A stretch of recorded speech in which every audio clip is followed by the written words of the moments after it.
Welcome, welcome, welcome, everybody. The newest episode of Heal Thyself. Thank you for joining us. Thank you for doing everything you can to support this show.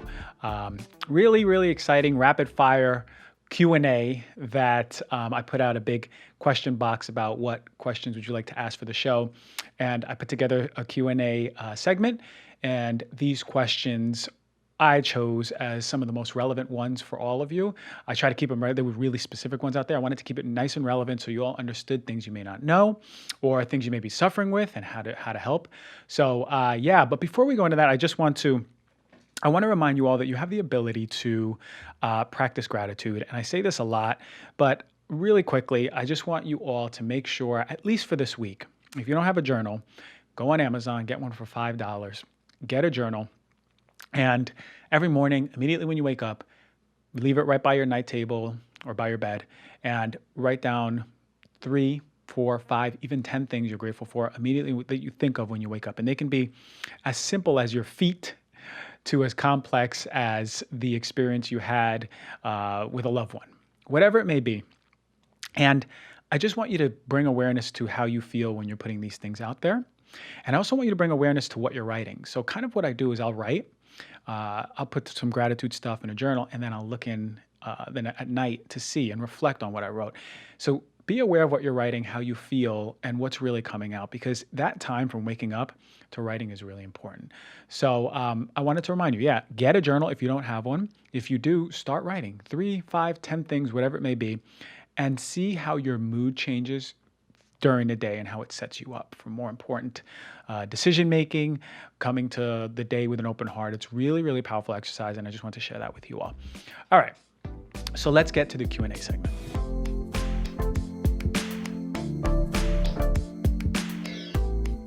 Question number 1, what is the best treatment for persistent candida? All right, so those of you who don't know, candida is a yeast that is present in the body. And when our body gets out of whack, it gets out of balance, we, especially in our gut, in our immune system, right? Because these guys are keeping this in check, so it's not overgrowing.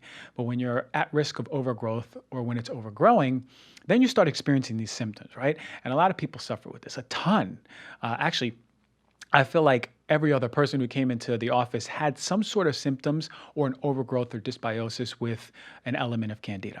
All right. So candida is behind the imbalances like yeast infections, oral thrush that you may see, digestive issues, infections of the skin and nails, and also different co-infections that may rise with it, right? Because these are opportunistic buggers, right? So they'll grow when they're not left in check. And they're not the only ones that are growing, right? There's other opportunistic bugs, so they usually rise together.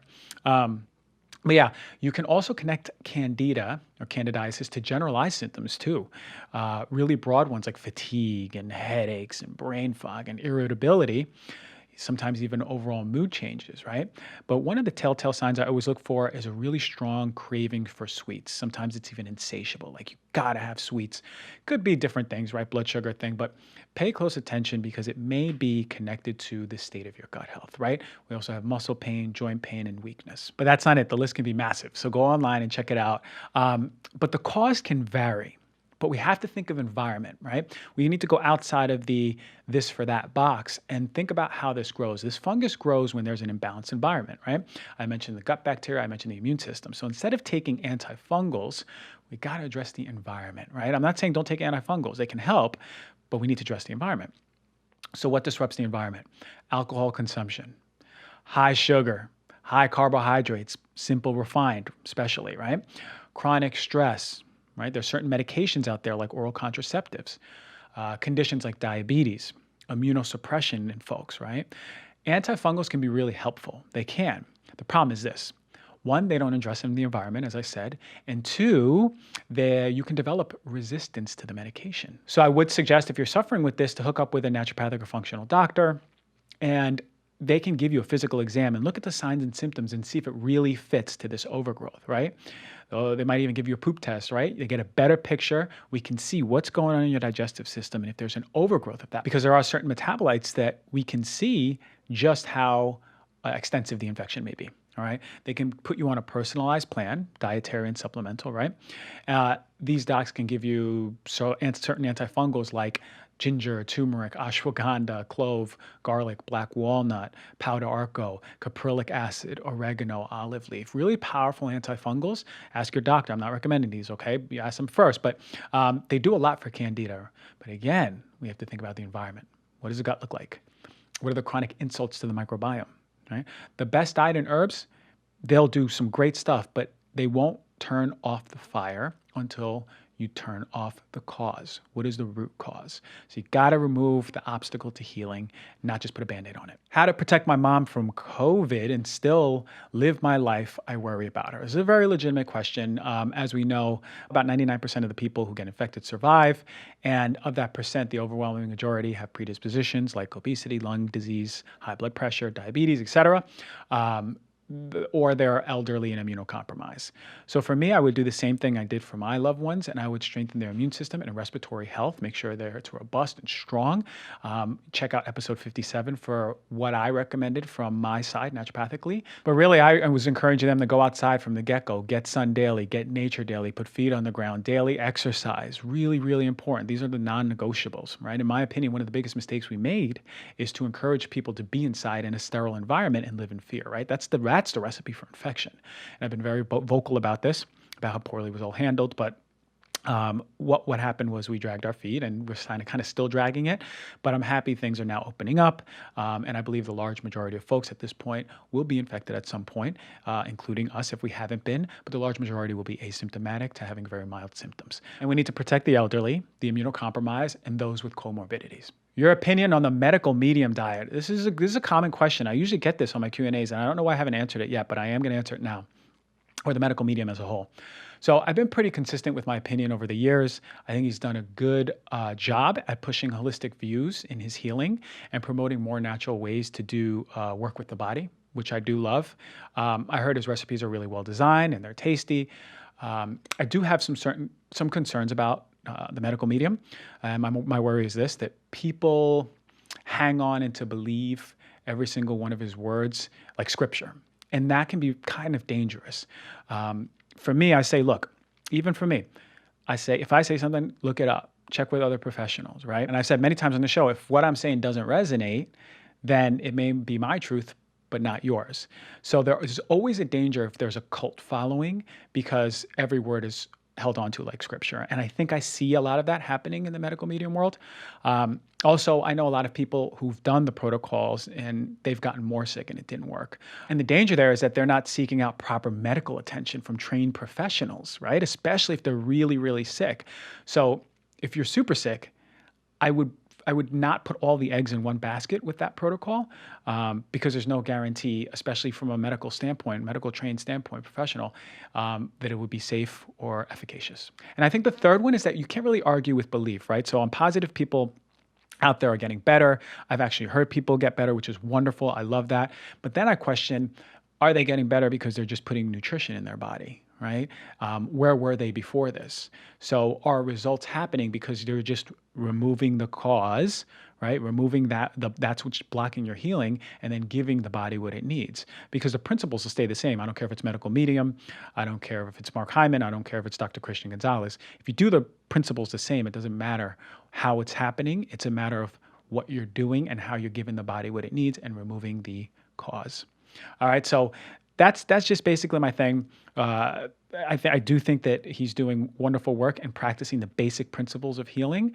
But then again, I do believe a lot of wonderful doctors can do the same. So this is, I actually combined two questions because they were right up the same road, but how to manage and cope with loss or grief, and where to start to heal emotional trauma and stored emotions in the body. I think it's a great question. I think it's really up my alley too, because it's something that I've been really pushing and talking about a lot more in the past year and a half, because I do believe that when it comes to disease, the physical is the last manifestation of what's going on internally. So it stands to believe that one of the main interventions we need to make is in the mind and in the body. So inevitably, I think it's relevant. This question is relevant for all of us at some point, because we're going to lose someone, right? We're going to experience death. And for me, the most important thing that we can do is allow it, number one. Me personally, I resisted allowing it for 8 years. It beat me up. I carried a giant weight. I've developed psoriasis. And if you don't allow yourself to sit with those emotions, you're going to suppress it. And if you're suppressing emotions, well, that can be a driving force for the development of disease.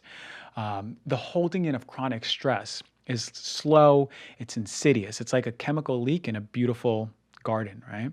Many shamanic tribes actually believe that the root cause of cancer is this suppressed emotion. I mentioned this before on my story just about a week ago, that I developed psoriasis 4 months after my mom passed. And I tried the top protocols, the top diets. I spoke with the top skin doctors, right? And then at some point I snapped my finger and it just hit me and I go, this is not physical. It never was physical, right? It was just a manifestation of what was going on internally. And this is so relevant especially for us men, right? We don't know how to channel that emotion or energy in motion, and it's frowned upon, right? Especially in these hyper-masculine, toxic cultures like mine, the Latin culture, right? That toxic masculinity is making us and keeping us sick. So the key, what I'm trying to say, is sitting and surrendering to the presence of those feelings first. Literally surrendering. And surrendering could be very difficult because what we're taught to resist. We're taught to resist that which we label bad, that which we label scary. But the very act of surrendering is super powerful because what you're doing is you're opening the door and looking at those emotions and allowing them to come in, sit with them, giving them gratitude, giving them love, and then allowing them to leave. Therefore, you're integrating it in a healthier way, right? Because what you're doing is telling your body that your brain is allowing the movement of those emotions, of that suppressed energy. And when you allow that, man, that is when healing really starts beginning. And I promise you, I don't care who you are, I don't care if you're a crier every single day, we do all have some sort of suppressed emotion or suppressed trauma that we hold on to. And that's a beautiful thing because when emotions flow, that can be cathartic, not only mentally, but again, physically. So then you're addressing that chemical leak that's going on in that beautiful garden. So sit with yourself, surrender, invite it, feel it, integrate it, repeat it. Okay? How to fix clogged sinuses naturally, right? Like pipes. If your sinuses are clogged, we have to address the cause, right? There's different causes. Is it dietary? Have you tried removing inflammatory foods, processed foods, dairy, even gluten, right? All these can be inflaming to the mucosa. How about your environment? I talk about this a lot, right? Mold exposure. That's one of the top symptoms with mold exposure is sinus inflammation and congestion. So do you have an air purifier? Have you addressed mold? Have you even looked for mold? And think about it. When is it better for you? When is it worse? Is there an issue when you're breathing at night? Is it because you're breathing with your mouth open? Does mouth taping solve it? What makes it better? What makes it worse? These are all things you have to be on top of instead of just being like, oh, no, I have sinus congestion today. Really stick to it and find out, right? So it's not just an intervention. It's an investigation first to find out what the root is and address the cause and support the body. Same modalities, same way we're approaching everything. Get your phytonutrient-rich foods, colors of the rainbow, right? If you're eating crappy, hydrate. One thing I really love, and ask your doctor, N-acetylcysteine is really powerful at decongesting. So ask your doctor about that. Steam inhalations with a little bit of organic essential oil is really nice at clearing the sinuses too. And some folks may even have severe congestion, so even a nebulizer with different natural agents can be really powerful too. I've seen it help many people. So talk to a professional. This ain't medical advice, all right? How to get rid of allergies, not just treat it. So first and foremost, go back, check episode 46. You'll see I talked about allergies.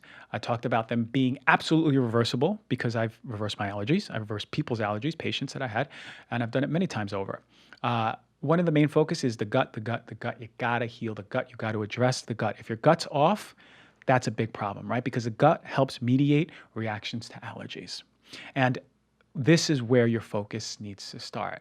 You can't just rely on antihistamines, put that Band-Aid on and go, oh, I feel great. But then when I'm off of them on allergy season, then they start coming back. So optimize your digestion and start with the mouth. Make sure the stomach is acidic and strong. Make sure your pancreas, your liver, your gallbladder are working in conjunction and robust and really strong. It's like dominoes. From the minute you swallow, all of these organs are ready to work. Make sure you're not grazing between meals. Make sure you're pooping daily, right? You got to address what is the imbalance. Like the candida question, right? You got to address what's the imbalance. Diet, lifestyle, medication, stress level, infections all need to be addressed.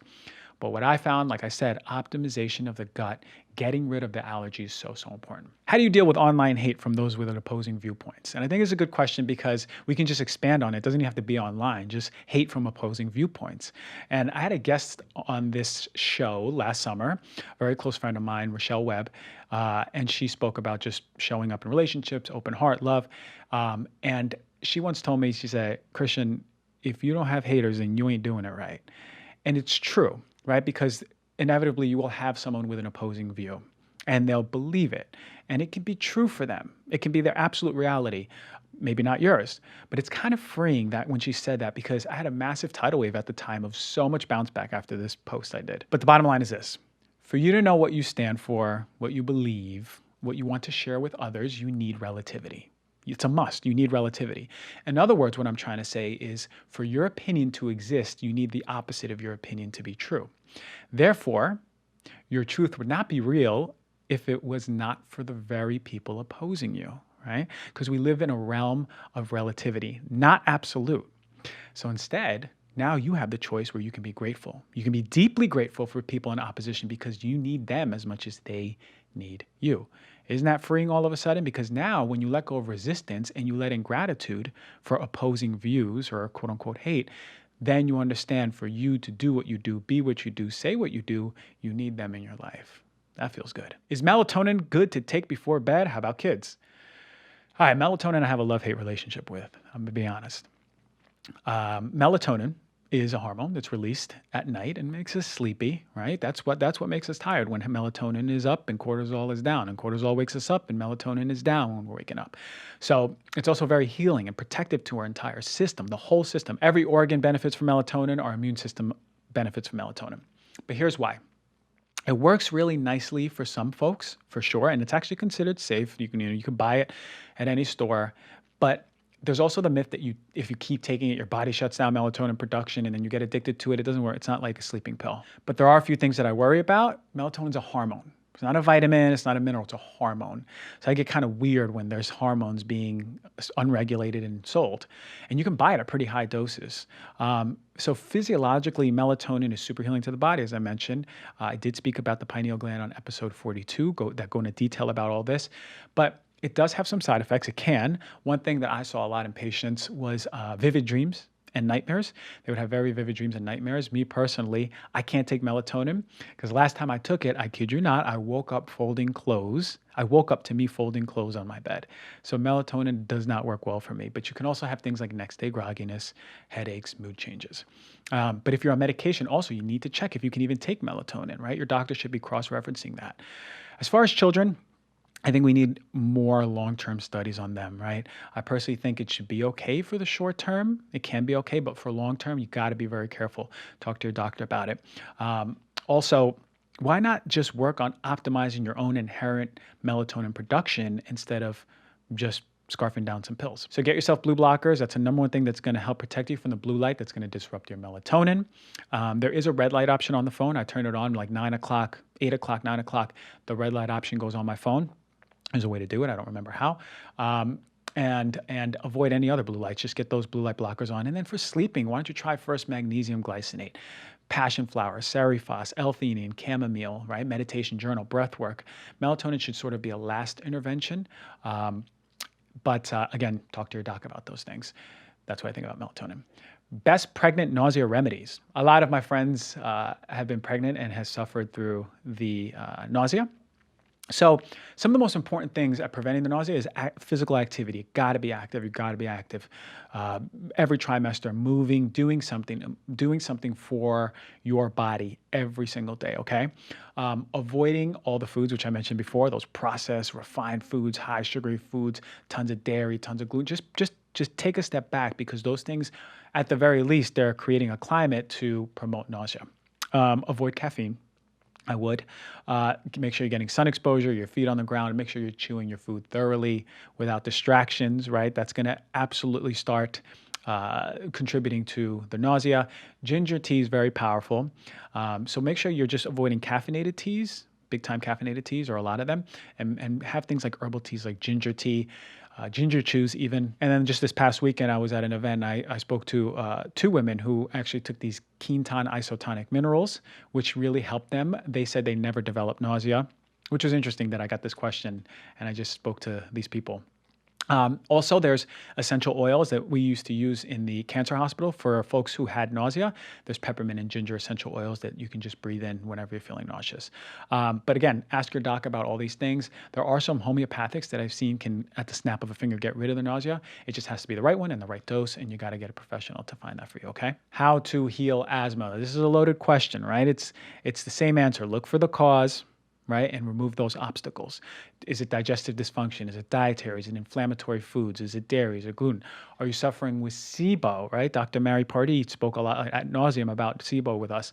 Or you have low levels of stomach acid, overall dysbiosis, that imbalance in the gut. Do you have heartburn, right? Is asthma a reflex to the reflux? Are you exposed to allergens, respiratory irritants at home, right? So I feel like a infomercial selling something, but the truth is, that's what I'm selling, the truth. Asthma has various causes, all right? So write down a journal of when it happens, grade the severity, where you are, what you're doing, how stressed you are, and any other accompanying symptoms with it. And after 2 weeks, start looking back at it and see if you find a pattern with foods you're eating, or just how stressed you are. If it happens every time you're around someone you dislike, you gotta pay close attention because there's so many different levels at play. Is soy healthy? Well, it depends on who you ask. Many of us believe that tofu or soy will disrupt our hormones, right? What I hear the most, soy is estrogenic all the time. Soy is present in tofu. Soy is present in edamame, tempeh, miso. A few points to bring up. Soy is a phytoestrogen.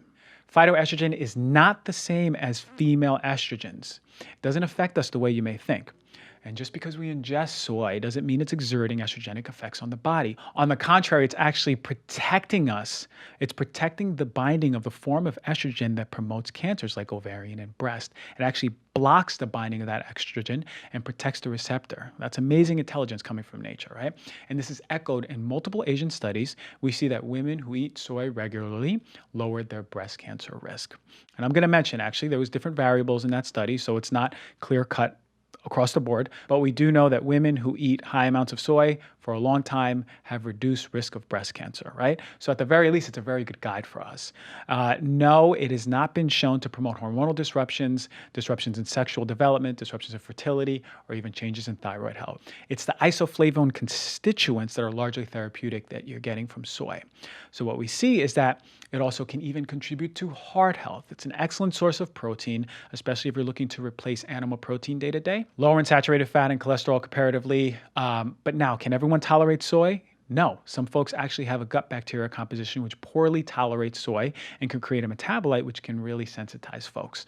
Additionally, soy must always be organic across the board. It's one of the most heavily sprayed crops, and I always question to myself, is soy sensitivity really a soy sensitivity, or is it a sensitivity to the pesticide, the herbicide, the insecticide? And it's a good question to ask yourself. So make sure you're not taking soy supplements. You don't need that. And the benefit of soy far outweighs any potential cost. So stop being scared of soy. Try it out. It's not going to affect your hormones, but listen to your body. If you're sensitive to soy, then listen to your body. It may be that you can't eat it, or it may be that you just need some healing of your gut and you can eat it in time. But don't be afraid of soy. How do I get an appointment with you? I don't see patients, but you can check naturopathic.org or ifm.org for naturopathic or functional doctor, respectively. Tips for Tinea versicolor. This is a fungal infection that changes the color of your skin. It's a fungus behind ringworm. Same recommendations as candida, and make sure you're getting sun exposure. Can you have green tea matcha while pregnant? This is a good question. The concern is that it affects folate acid absorption more so than the caffeine. For me personally, I practice very conservatively, so I would hold off at least for the first trimester and talk to your doctor about prenatals. My favorite one is by Thorne, but don't take a prenatal before or after consumption of the matcha, which can actually, again, block the absorption of that folic acid that you want, or the folate, and definitely consult with your doctor before taking matcha if you're considering it. How do I know if my child has parasites? Go back to episode 60. Everything you need is there, symptoms and what to do. Best way to deal with chronic heartburn. That was covered on episode 34 for the full rundown, but typically what you want to do is understand what foods give you heartburn. Make the journal, as I mentioned, like the journals. Typically, it would be spicy foods, onions, garlic, chocolate, mints. What happens is the lower esophageal sphincter opens up, it relaxes, and there's a backsplashing of gastric acid, and then you get the irritation, you get the symptoms of heartburn. You got to address the mouth first. How are you eating? Where are you eating? Are you stressed? Are you smelling your food? Are you chewing your food? Addressing stomach levels. Heartburn, as I mentioned on that part of the show, on that episode, is not always having too much stomach acid, but on the contrary, the opposite can be true.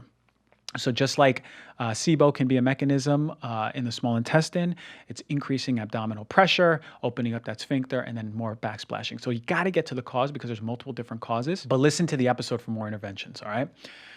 Tips on meditation for beginners. One of my first tips, and one of the tips I've always been giving beginners, is just to sit literally alone. Sit alone. No distractions, no phone, none of that mess. Sit in there. You don't have to get in meditation pose. You have to close your eyes. Sit in silence and sort of just be there. Right? It's easier said than done because all of a sudden you'll see in that silence how loud your mind is. But sit and observe for as long as you can, right? And then start realizing if you've been running with a thought for 10 minutes and then 10 minutes later you go, wow, what happened? I thought I was just trying to meditate here. You'll see how active your mind is. And I think that's one of the best ways to prep for meditation because all of a sudden people get in meditation pose, they close their eyes, and then they experience the really loud mind and they get frustrated and discouraged. But one thing you could do is just prep yourself by just sitting with yourself first. So when you close your eyes and get a meditation, now you know your tendencies. You can see them, you can smile at them without judgment and let them go. All right, how to improve your eyesight naturally. So Max Lugavere was here a few months ago and he was talking about the power of lutein. There's a large body of evidence that shows that this carotenoid is really helpful at protecting the eye from long-term damage. You get this in dark leafy greens, peas, summer squash, pumpkins, Brussels sprouts, broccoli, asparagus, lettuce, carrots, pistachios, all the good stuff. You also see the same with zeaxanthin. You get that in green leafy vegetables, particularly kale and spinach and yellow veggies. Astaxanthin is another one that's present in salmon, but you can get in a supplement also. Really, if you're looking at blue screens all day, you gotta start using blockers, particularly if you're on a computer all day and then you come home and you're on your phone all night, because that is absolutely going to affect your eyesight and do the opposite of what you're trying to do with all of these wonderful constituents. So I don't have an affiliation, but I do know I had a really good eye health conversation with the founder of Ra Optics this weekend. He educated me a lot on blue light and long-term eye health. So he spoke about the importance of, again, being in front of a computer and we're making sure you're wearing glasses if you do. And I do have some. I might get some from them too. All right, which test do you recommend yearly for healthy patients? This is a good question because a lot of us go, hey, doc, what do I do? Where do I feel pretty good. I just want to know what to look for. Well, everyone can go to their doctor and get a CBC or CMP. That's their yearly physical checkup. You also want to check your hormones. Some of the functional tests that I do recommend is a Dutch test, so you can look at your urine hormones, get a better picture year to year. Genova NutriVal, you got to look at your micronutrients. This is a nutrition status. Where are you at with your nutrition this year, right? Minerals, antioxidants, vitamins, and organic acids, so we could see the state of if your amino acids are in balance, right? Or if your gut is in imbalance. Omega profile, you could see where your fatty acids are. So it's really, really great test. The Great Plains, GPL tox is another one for exposures, toxic exposures. You could see how they're being metabolized in the urine. So really important one. Advice to live to 100. I like that question, right? Who doesn't want to live a long, healthy life, right? So community is number one. You got to. That's what we look at for the blue zones, and we have pretty good idea about their diets. They got pretty good overall diets, but I mean, not the best, right? Some of them drink wine, okay, but they all have community, and that's the most important part, right? They have the support, the sense of something bigger than themselves, right? Self-isolation is the new smoking, not sitting. That's not the new smoking, self-isolation. What we subjected ourselves to the quarantine, that's the new smoking. Make sure you're not doing that all your life. Find your tribe, find your vibe, right? And then vibe with your tribe. Hydrate with filtered water. Get your minerals. Minerals are everything. Get grounded. Every single day without fail, put your feet on the ground. Breathe in nature. Breathe in those particles of fungus, bacteria, viruses. Breathe them in. Train your immune system every single day. Eat whole foods. Eat clean, but not too much. Intermittent fast. Sometimes fast full days, but ask your doctor about this, right? Have a sense of purpose. What are you doing? Are you doing what you're gifted to do? Now imagine living a life where you're doing something you like, or even worse, doing something you dislike. Shit, life is way too short not to do something you love, so make sure you do it. Get in the sun. Daily exposure in the sun. Sun is life, just like water, just like food. That is an equation in your health, and it's not complete unless you got the sun in there. And one of my most important tips overall, not heal thyself, but know thyself. Be your best self, be your highest self. Check in with how you feel, construct how you want to show up each day, every week, every month. Nothing is fixed. You can be a different person tomorrow. Know that there is no right or wrong in this creation, right? And make sure your driving force is love for yourself, love for others, because you ain't never going to go wrong if you follow that. Take time for rituals. That's the fastest way to remember. The fastest way is just to stop. That's how you live to 100. How do you strengthen your bones? Not through milk. Go outside, go in the sun, run, walk, and do some weight-bearing exercise. When will your show on essential oils come out? This summer. How to heal macrocytic anemia. So macrocytic anemia, the way to heal it is make sure you're getting in B12 and folate. Anemia isn't just iron. So my favorite B12 is the one from Vivo Life, really clean. I looked over their COA. And folate, I like the one from Thorne, but ask your doctor. Root cause of teeth grinding. Dr. Stephen Lin and I spoke about this one on an Instagram Live a few weeks ago. And basically what happens is when you're not properly breathing, right, meaning nasal breathing at night, what happens is if you're sleeping with your mouth open, and then you're sending signals to the brain. Inevitably, there are moments when we're sleeping in this unnatural position where we lose proper airflow. And that loss of proper airflow, that signal goes to the brain. The brain thinks we're in danger. And one of the mechanisms that happen is we clench and grind our teeth. Certainly, if you're awakening with sore jaw muscles, you got to look how you're sleeping at night, right? So look into that. Listen to that IG Live with Dr. Stephen Lin, and he was also on the show. He talked a little bit about this too. Also, parasitic infections. One of the symptoms is teeth grinding at night. So get checked for that. What do you think about psychedelics, mushrooms, LSD, ayahuasca? All right. So for those of you who know me, know I'm a huge proponent for these. I believe they're incredibly healing, especially mushrooms and ayahuasca. When taken intentionally, though, right? I don't think there's anything on the planet that compares to what it can do to heal our psyche, period. I believe there are 1,000 therapy sessions in one experience. I will do mushrooms a few times a year. I'll do it with intention, and I'll do it in a sacred space.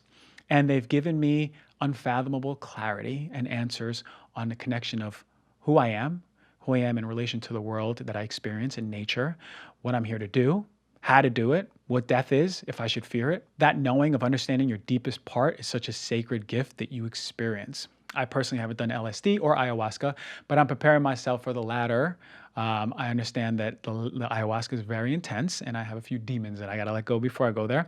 But medically, we're seeing just this, right? The research is actually abolishing old taboos about psychedelics, right? So now we're entering this new paradigm about how they can be used therapeutically. So you can give these safely and effectively.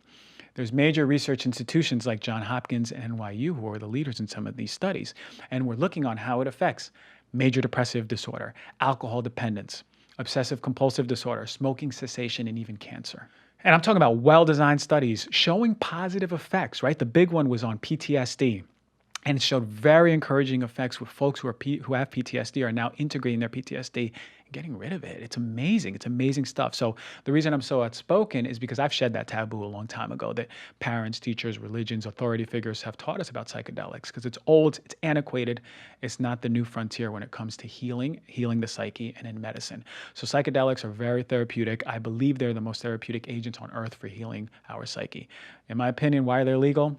Think about how the world would be if people knew themselves, understood their truth, and appreciated not only nature, but each other. Think about how many industries would collapse. I'll leave it at that. For your own experience, what are some of your super supplements? Okay, some of my favorite supplements that I take.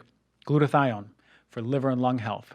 B vitamins, it's involved in almost every reaction in the body. So important. I take both of those from Quicksilver. They're little sprays.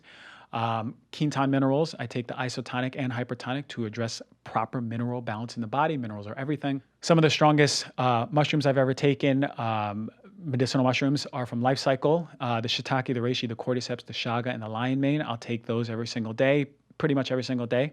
And I take some chlorophyll. I take chlorophyll pearls by standard process every time I'm in the sun. Not only as a protectant, but a kickstarter for my energy production. What is the game plan if California makes COVID vaccination mandatory? The game plan is I move somewhere where it's not. And if that's everywhere, then I start a commune in the woods where you're all welcome to join. And last but not least, chlorine in pools. Okay, Chlorine in pools, question mark. Yes, it has an effect on the body for sure. The metabolites of chlorine are what affects us, right? So mostly we get it through swallowing water, but we also do get some through skin and inhalation. Kids and swimmers are most at risk. The latter was found to have the presence of those metabolites in their urine pretty quickly within 30 minutes of swimming. So certainly if your child is developing skin issues, asthma, respiratory disease, or you're a swimmer and you're developing these, think about the pool. All right, that was the Q&A, really quick rapid fire show. What I'm gonna do is come back next week, back to the product reviews. We're gonna do that water show part 2 that was pending, and I got a lot of ideas. We're gonna get into the essential oil show. That one's coming up soon. And I'm actually going to put out some feelers about what you all want to listen to. So stay tuned for that. Check out the Instagram posts. Check out the Instagram stories about the show. Thank you for rating. Thank you for reviewing and subscribing and telling all your loved ones. Write in your gratitude journal. And have a wonderful, wonderful week.